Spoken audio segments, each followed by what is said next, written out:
সামনে আসতে পূজা, তার জন্য দিলাম জামা অর্ডার করে। চলো দেখো তোমরা কি করে জামা অর্ডারটা করেছে আমার দাদা। চলো তোমার দিকে দেখায়। তোমরা বলো এই অ্যাপটার নাম কি? প্রথম তো খুঁজে পাচ্ছিলাম না, তারপরে খুঁজে পেলাম। তারপর আবার দেরি করে পেলাম, খুঁজতে পেলাম দেরি করে। এসব কথা বলতে এইসব কোনো জিনিস অর্ডার করি না, আমার দাদা অর্ডার করেছে। তারপর একটার পর একটা দেখে যাচ্ছি, কিন্তু আমি খুঁজে পাচ্ছি না।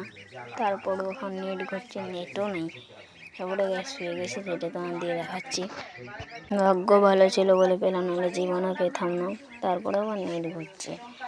তারপরে গেছে নেট ঘুরতে নেট বন্ধ হয়ে গেলো। দেখো দুটো জামা, আমি ভেবেছিলাম একটা আসবে, কিন্তু দুটো 170 টাকা, 170 টাকা দাম। আসলে আসবে 28 তারিখে। 28 তারিখে কবে এসে কে জানে, 28 তারিখে কবে এসে কে জানে। আর ভিডিওটা ভালো লাগলে সাবস্ক্রাইব করতে ভুলবেন না।